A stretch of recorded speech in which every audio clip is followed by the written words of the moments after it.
오늘 함께 나눌 하나님 말씀 보도록 하겠습니다. 출애굽기 20장 18절부터 21절까지 말씀입니다.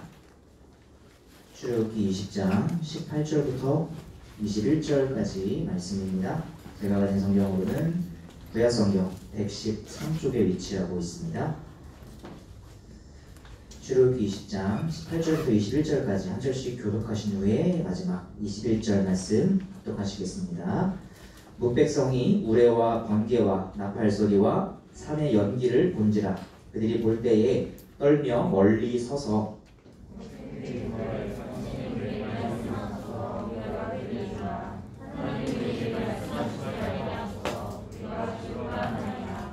모세가 백성에게 이르되 두려워하지 말라. 하나님이 임하심은 너희를 시험하고 너희로 경외하여 범죄하지 않게 하려 하심이니라.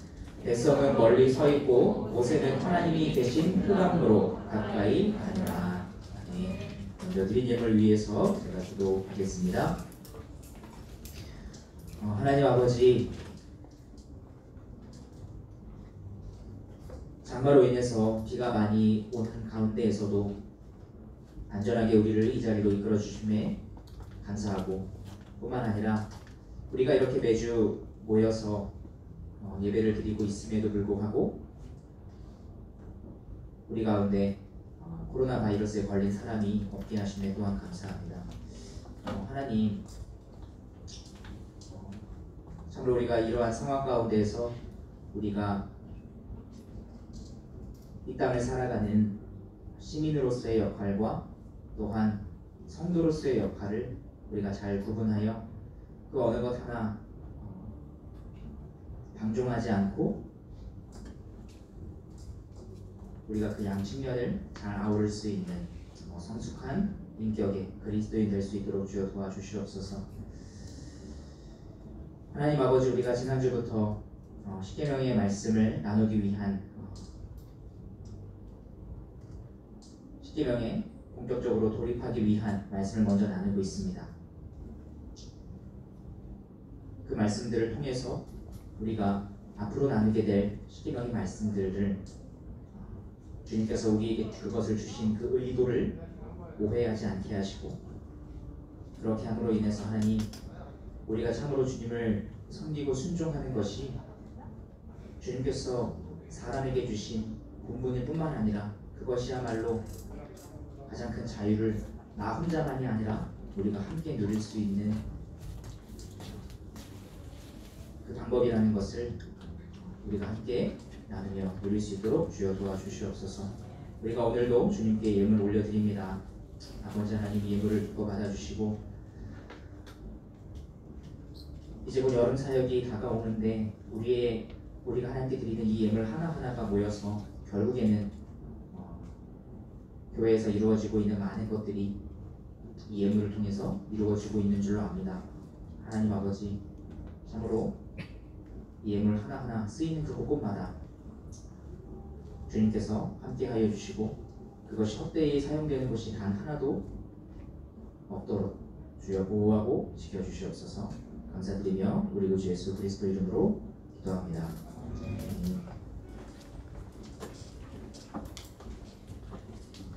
본문 말씀 중심으로 해서 언약으로 주신 도덕법이라는 제목으로 함께 말씀을 나눠보고자 합니다.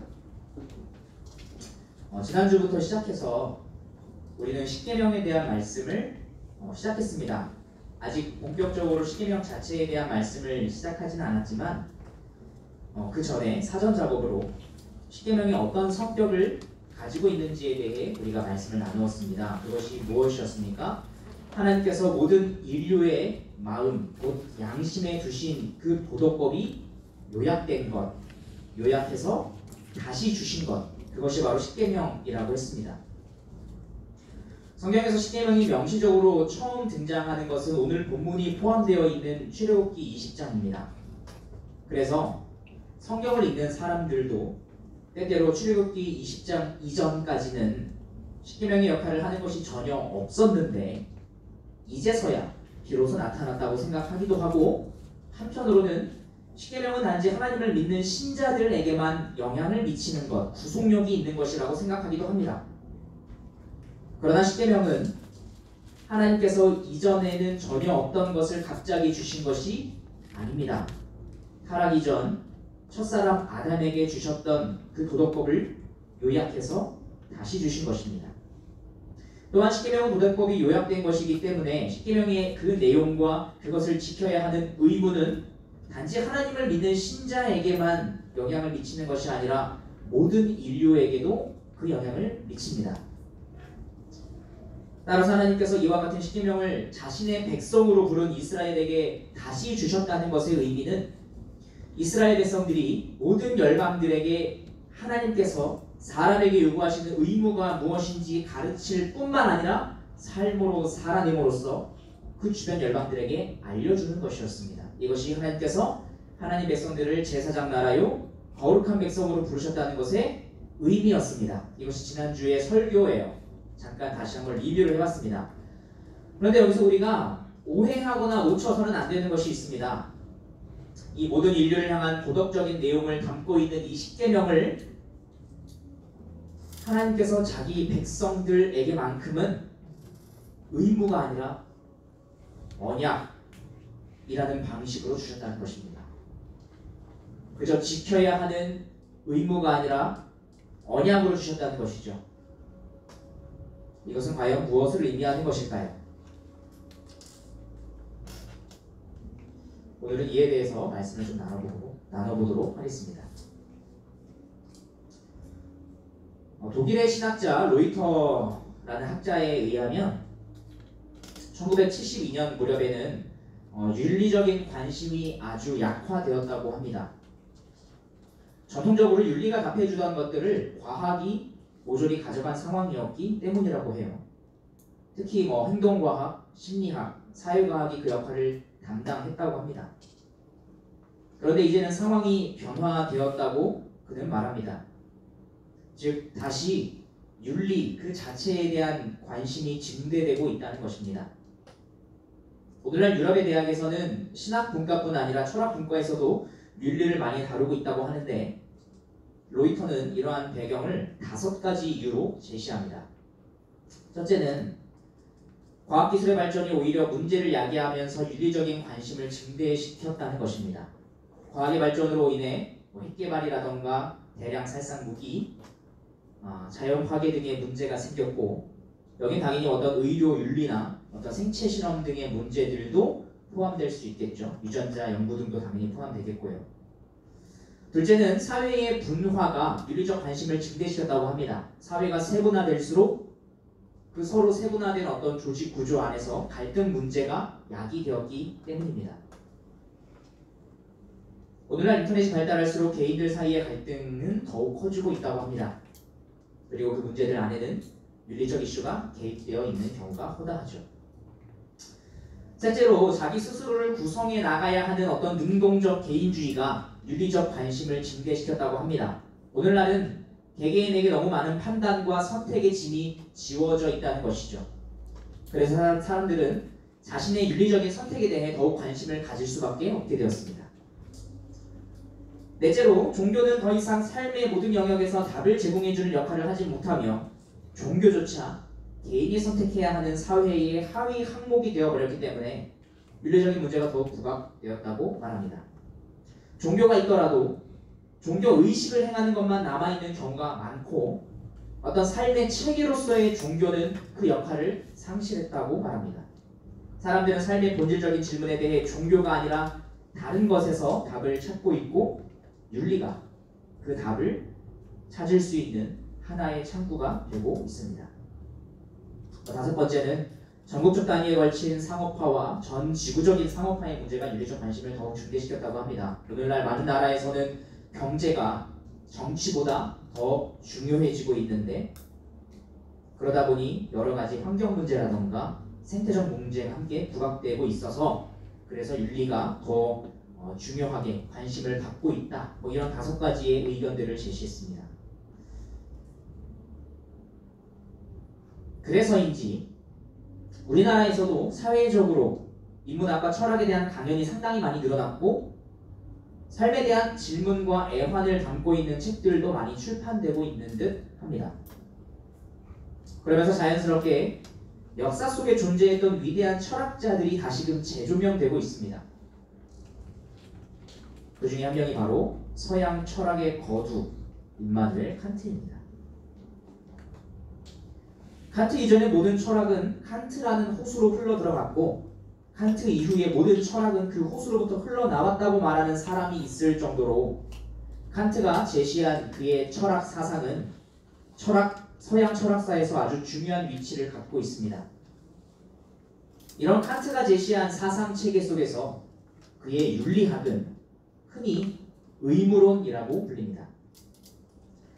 칸트에게 도덕은 인간이라면 마땅히 행해야 할 의무이기 때문입니다.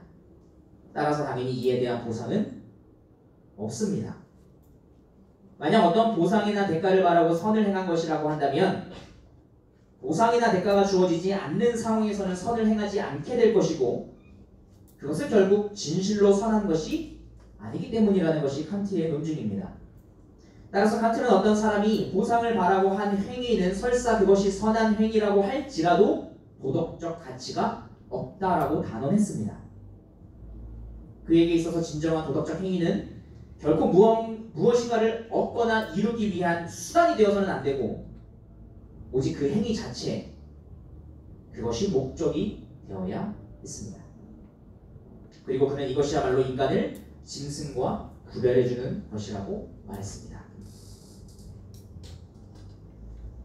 하지만 이러한 칸트의 주장은 다음과 같은 비판을 피해갈 수 없었습니다.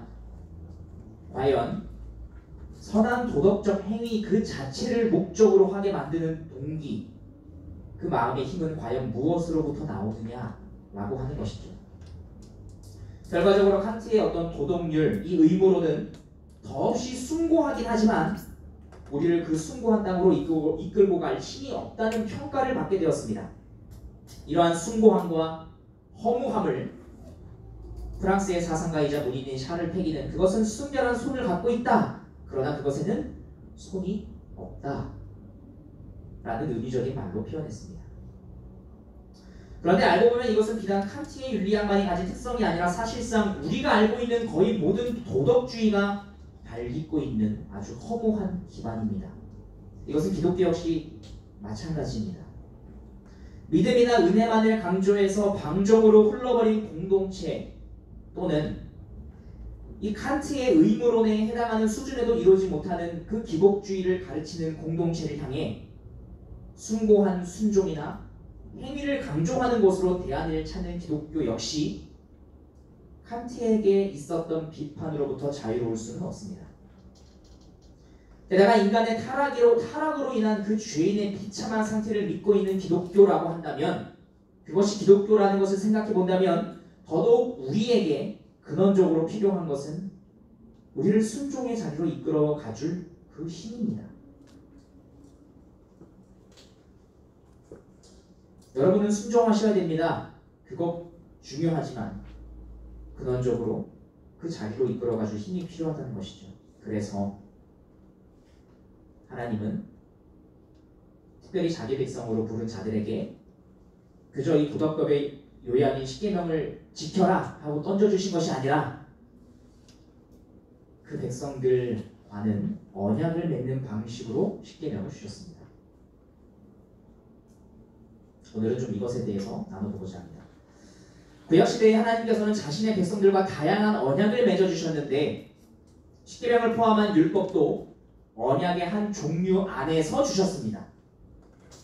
이것이 의미하는 것은 하나님께서 자기 백성들에게 의무와 어떤 순종을 요구하실 때 그 안에 자기 자신의 역할도 함께 포함시키셨다는 의미입니다. 그것이 언약이라고 하는 것이 담고 있는 의미예요. 언약은 두 대상이 함께 맺어야 하는 것이니까요. 그러니까 율법을 주신 율법을 주신 그 언약에서 하나님께서는 백성에게 순종의 의무를 요구하셨을 뿐만 아니라 그들과 함께하며 그들을 거룩한 백성이 되게 할 것이라는 분명한 약속을 포함시켜 주셨다는 것입니다. 너희가 제사장 나라가 되어야 해, 너희가 거룩한 백성이 되어야 해 라고 말씀하시는 동시에 거룩한 백성이 되게 할 것을 약속하셨다는 것이죠.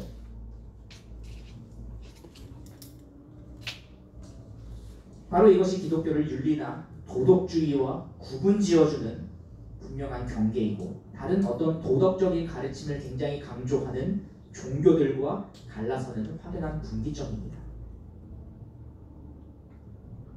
우리는 이것을 하나님이 시내 산에서 이스라엘에게 십계명을 주셨다는 것을 통해 확인할 수 있습니다. 왜냐하면 이 시내 산은 다른 이름으로 호렙산이라고도 불리며 그 호렙산에서 하나님은 모세를 처음 만나셨을 때 그에게 이렇게 약속하셨기 때문입니다. 출애굽기 3장 1절과 12절을 보시죠. 모세가 그의 장인 미디안 제사장 이드로의 양떼를 치더니 그떼를 광야 서쪽으로 인도하여 하나님의 산 호렙에 이르매 하나님이 이르시되 내가 반드시 너와 함께 있으리라. 네가 그 백성을 애굽에서 인도하여 낸 후에 너희가 이 산에서 하나님을 섬기리니 이것이 내가 너를 보낸 증거니라. 그래서 40년간의 광야 생활을 마친 이스라엘 백성을 모세가 그 이스라엘 백성을 향해 모세가 다시 한번 이 십계명의 말씀을 선포했을 때 모세는 그 이스라엘 백성들을 향해 40년간의 광야 생활을 마친 이스라엘 백성들을 향해 이렇게 말했습니다. 신명기 5장 1절부터 3절입니다. 모세가 온 이스라엘을 불러 그들에게 이르되 이스라엘아 오늘 내가 너희의 귀에 말하는 규례와 법도를 듣고 그것을 배우며 지켜 행하라. 우리 하나님 여호와께서 호렙산에서 우리와 언약을 세우셨나니.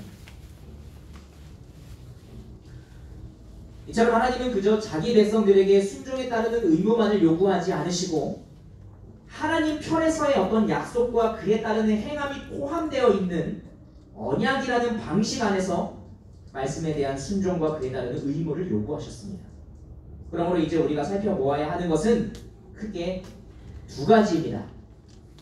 첫째, 정말로 하나님께서 자기 백성들이 그 거룩한 백성에 이룰 수 있도록 이끄셨는가, 일하셨는가, 정말 그러한가?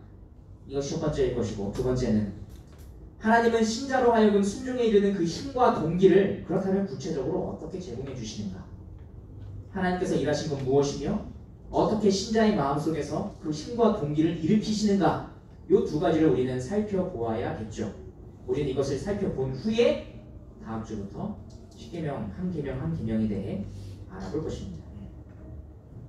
먼저 첫째로 정말로 하나님께서 자기 백성들이 거룩한 백성에 이를 수 있도록 이끄셨는가, 일하셨는가 이것을 알아보도록 하기 위해 오늘 본문을 다시 한번 살펴보겠습니다. 오늘 본문 다 같이 한번 읽어보시죠. 20장 18절부터 21절입니다. 시작! 무 백성이 우레와 번개와 나팔 소리와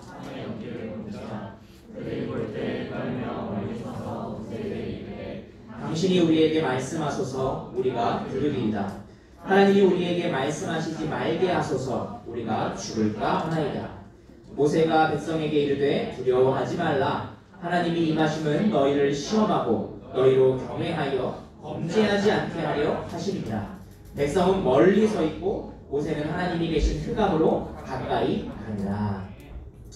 오늘 이 본문 말씀은 하나님께서 이스라엘 백성들에게 십계명을 말씀하신 장면에 바로 이어진 말씀입니다.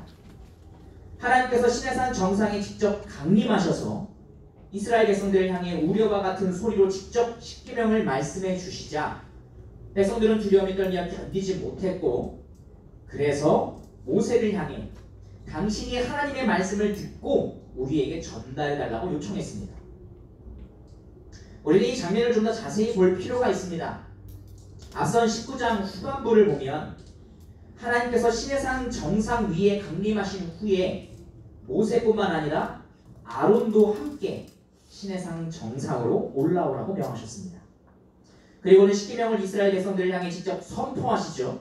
그러자 백성들의 대표 중 몇 사람이 산 정상에 있던 모세에게 멀찍이 나아가서 하나님의 음성을 직접 듣는 것이 너무나 두려우니까 당신이 하나님의 말씀을 대신 듣고 전달해 달라고 요청했습니다.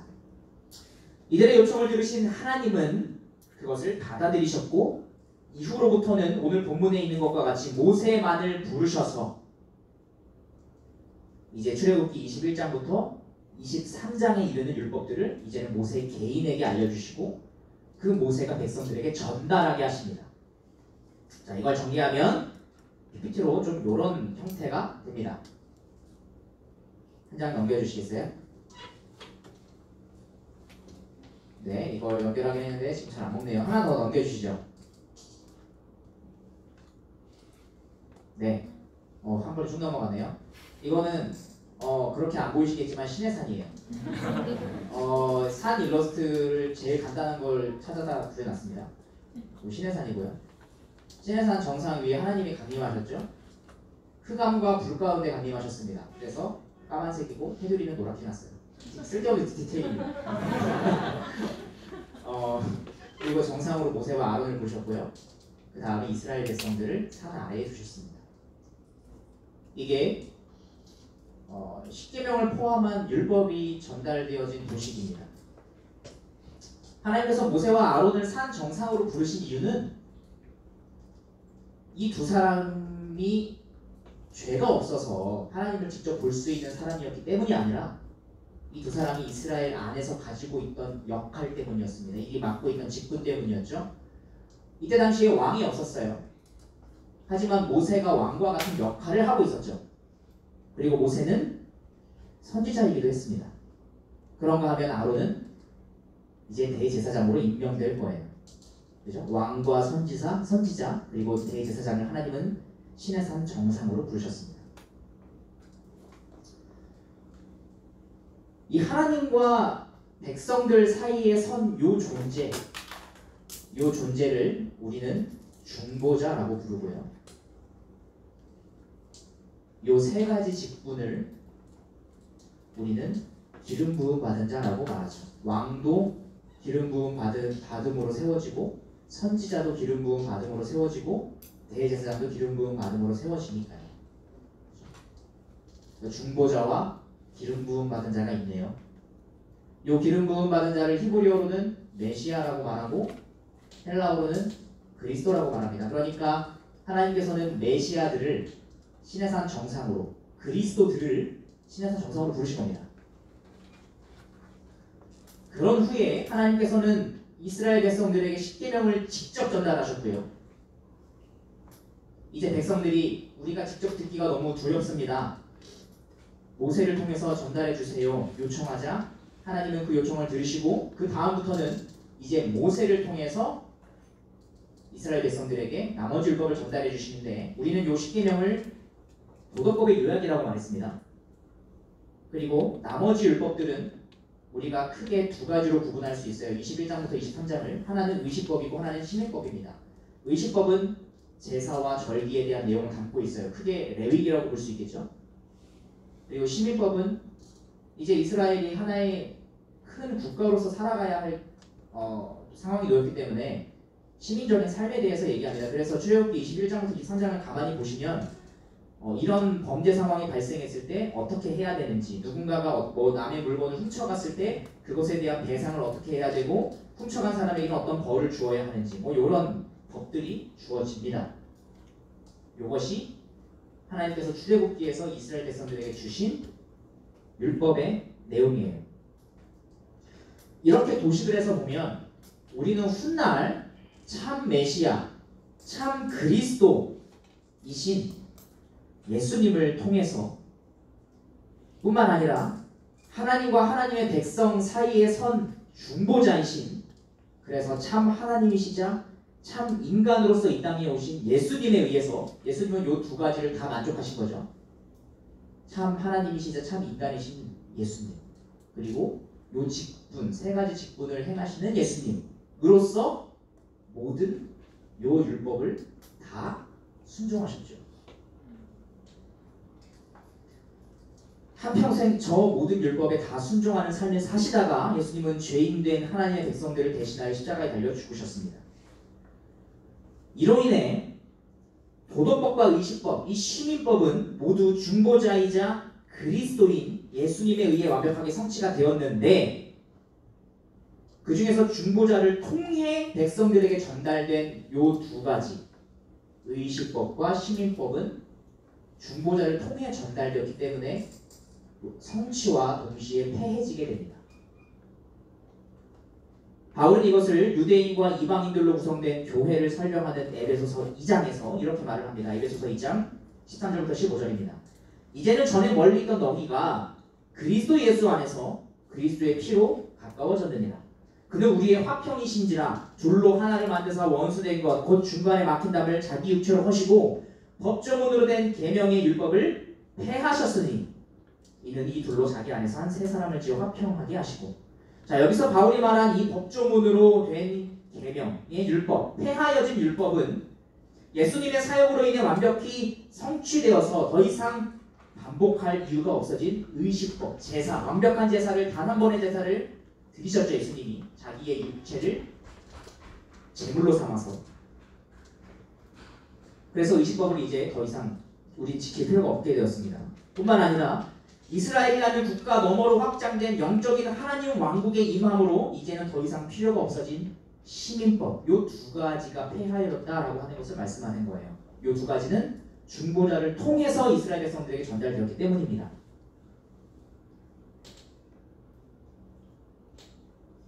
이방인으로서 그리스도인이 된 자들은 그동안 유대인들이 행해왔던 의식법과 시민법을 행할 필요가 없어졌습니다. 그래서 오늘날 우리가 제사를 비롯한 수많은 율법을 지키지 않아도 되는 것이고, 그리고 이제 우리가 지켜야 할 시민법은 대한민국 헌법이 되는 거죠. 그런가 하면 우리 주님께서는 산상수훈에서 십계명의 본래 의미를 가르치시기에 앞서서 이렇게 말씀하셨습니다. 마태복음 5장 16절부터 18절입니다. 이같이 너희 빛이 사람 앞에 비치게 하여 그들로 너희 착한 행실을 보고 하늘에 계신 너희 아버지께 영광을 돌리게 하라. 내가 율법이나 선지자를 폐하러 온 줄로 생각하지 말라.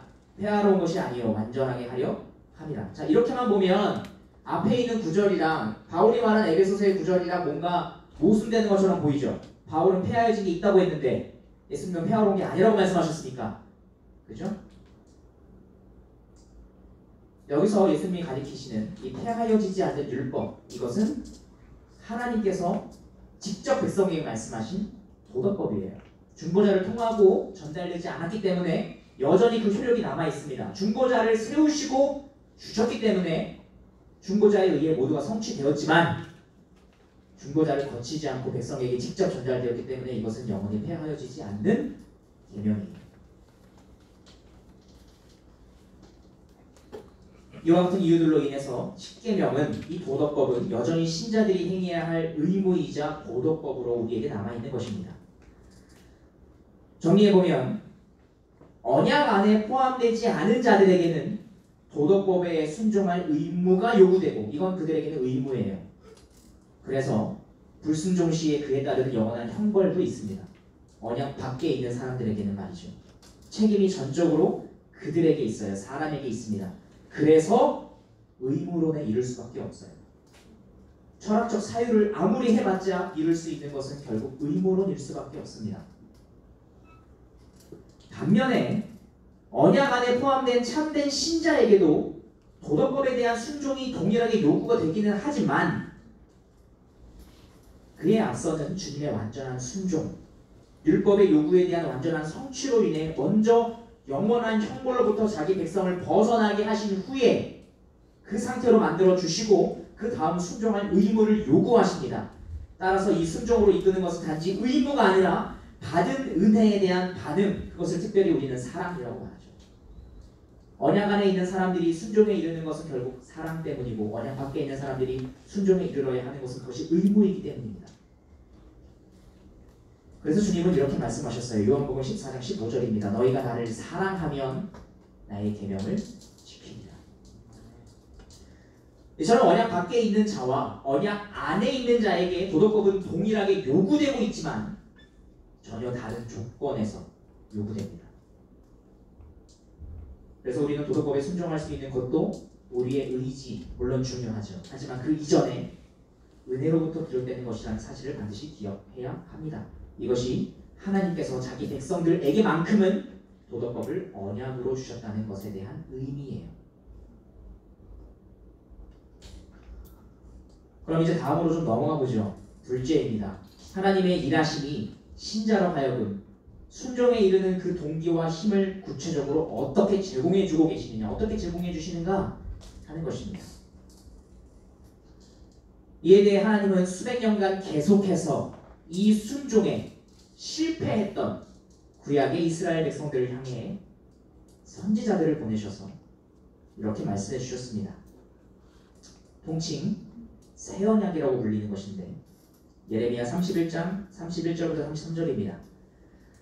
여호와의 말씀이니라. 보라, 날이 이르리니 내가 이스라엘 집과 유다 집에 새 언약을 맺으리라. 이전에 없던 새 언약이라는 것이죠. 이 언약은 내가 그들의 조상들의 손을 잡고 애굽 땅에서 인도하여 내던 날에 맺은 것과 같지 아니할 것은. 여기서 말하는 이 언약은 그러니까 무슨 언약을 말하는 거죠? 오늘 본문이 포함되어 있는 출애굽기 말하는 거죠, 그죠? 그 언약과 같지 않대요. 내가 그들의 남편이 되었어도 그들이 내 언약을 깨뜨렸으니라. 여호와의 말씀이니라. 그러나 그날 후에 내가 이스라엘 집과 맺을 언약은 이러하니 곧 내가 나의 법을 이제는 돌판이 아니라 어디에 두신다고요? 그들 속에 두며 그들의 마음에 기록하여 나는 그들의 하나님이 되고 그들은 내 백성이 될 것이다. 여호와의 말씀입니다.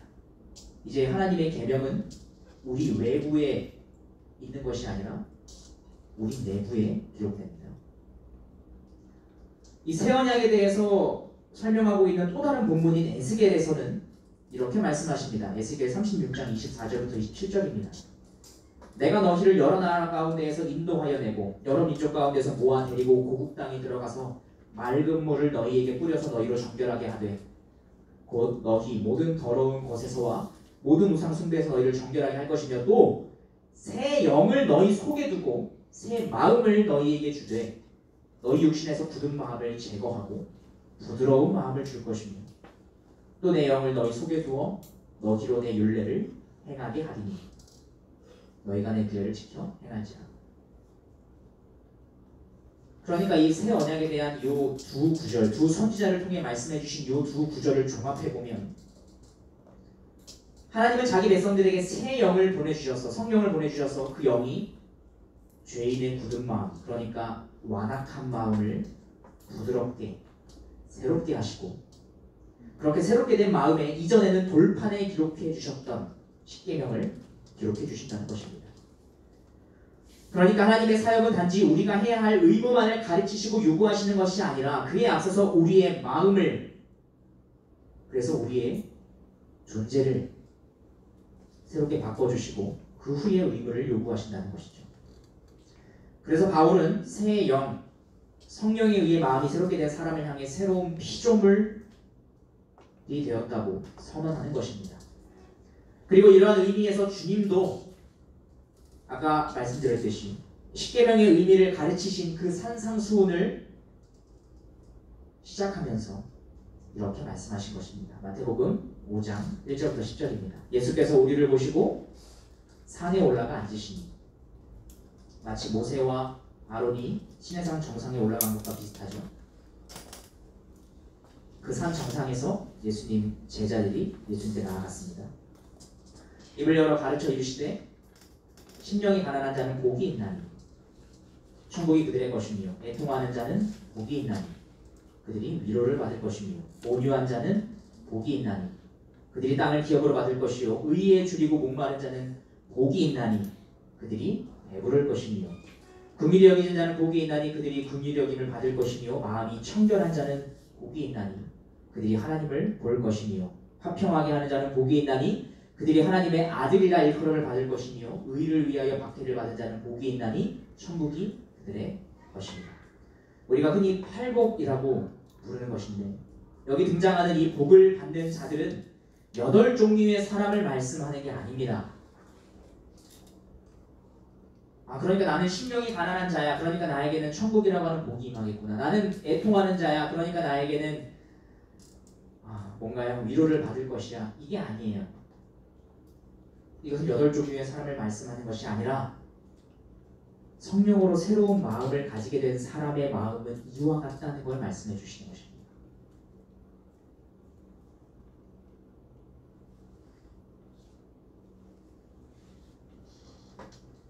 그래서 예수님은 이런 마음으로 변화된 사람을 향해 본문의 순서를 잘 따라가 보시면 빛과 소금으로 살라라고 명하셨고 그리고 그 방법으로 십계명을 다시 그 근원적 원리를 다시 가르쳐 주신 것이죠.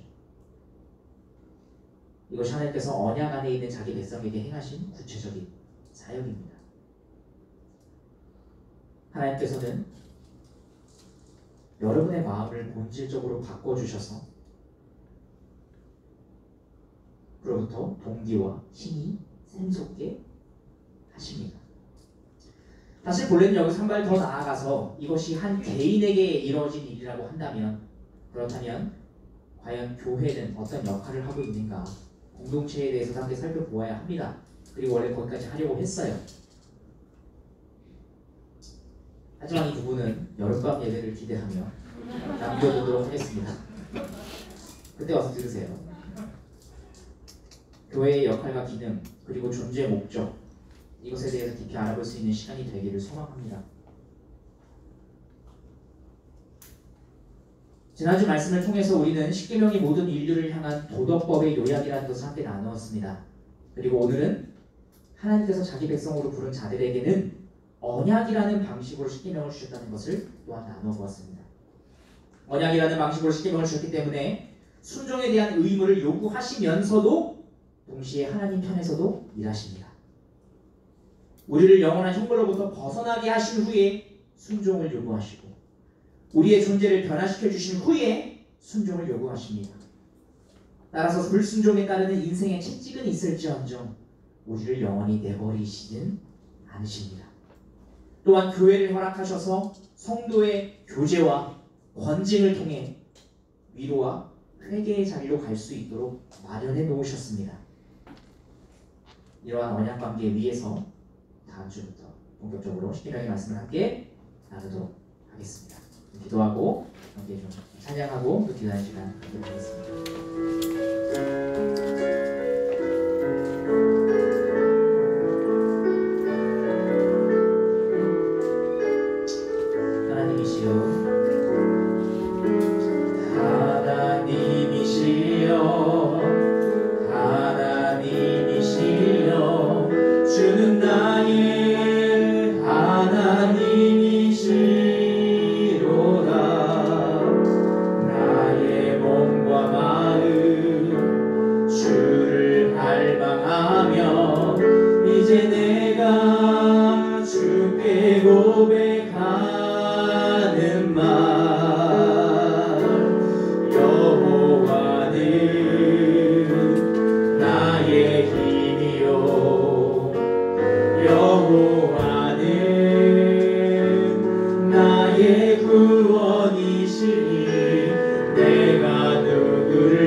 우리가 믿는 기독교라는 것은 은혜와 믿음으로 인하여 구원받는다고 해서 그 이후의 삶을 무시하는 것도 아니고, 은혜와 믿음으로 인해 구원받는다고 해서 그 이후의 삶이 마치 무시된 듯하여 방종하는 자들을 향해 다시 너희가 말씀에 순종해야 한다는 의무만을 제시함으로 인해 다시금 도덕주의로 빠지는 것이 아닙니다. 주님께서 우리를 부르신 자리는 방종도 아니고 도덕주의도 아니고 그 사이에 아주 세밀한 그 좁은 길로 우리를 부르셨습니다. 하나님께서는 우리를 믿음으로 초청하시는 동시에 우리의 마음 가운데 사랑을 일으키셔서 우리로 하여금 언약에 순종하도록 하십니다. 제가 연초부터 계속해서 말씀을 나눈 것이지만 우리가 십계명을 앞두고 나서 우리가 언약에 포함된, 우리가 그 언약의 방식으로 우리에게 이 의무를 주셨다는 것을 다시금 되새기면서 이것을 기억하기 원합니다. 그러므로 인해서 우리가 앞으로 계속해서 나눌 그 십계명이 우리에게 의무로서만 다가오지 않기를 원합니다. 하나님 아버지, 우리가 언제나 이것을 기억함으로 인해서 아버지 하나님, 우리가 우리의 마음을 다하여 주님께서 부드럽게 바꿔주시고 우리 마음 가운데 기록해 주신 계명 기록된 그 우리의 마음을 통하여 아버지 하나님 주님 앞에 나아갈 수 있도록 주여 도와주시옵소서라고 우리 시간 함께 주님 앞에 기도하며 나아가는 시간 하도록 하겠습니다. 기도하시겠습니다. 살아계신 하나님 아버지,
살아계신 하나님 아버지, 우리가 앞으로 계속해서 이제 본격적으로 십계명 그 한 계명을 나눌 것입니다.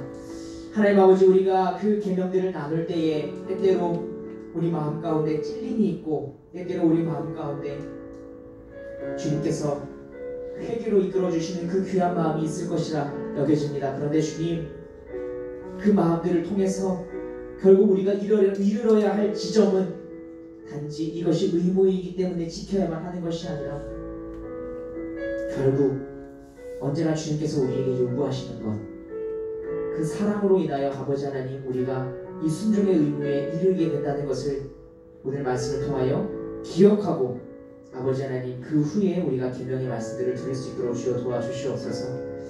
그러므로 인해서 하나님 아버지, 우리가 방종주의에도 빠지지 않고 그렇다고 해서 우리가 율법주의에도 빠지지 않는, 언약 밖에 있는 사람들은 결코 이해하지 못하는 그 좁은 길을 아버지 하나님, 우리가 걸어갈 수 있도록 주여 도와주시옵소서. 이제는 우리 구주 예수 그리스도의 은혜와 성부 하나님의 무한하신 사랑하심과 우리의 마음을 부드럽게 변화시켜 주시는 성령 하나님의 교제인 또 충만케 하시는 은총이 이 자리에 하나님을 사랑하는 마음을 품고 그 사랑이 순종의 의무로 이끌린다는 것이 무엇인지 알고 있는 여기 모인 언약 백성 한 사람 한 사람 머리머리마다 머리머리 위에 이제로부터 영원토록 함께 있을지어다. 아멘.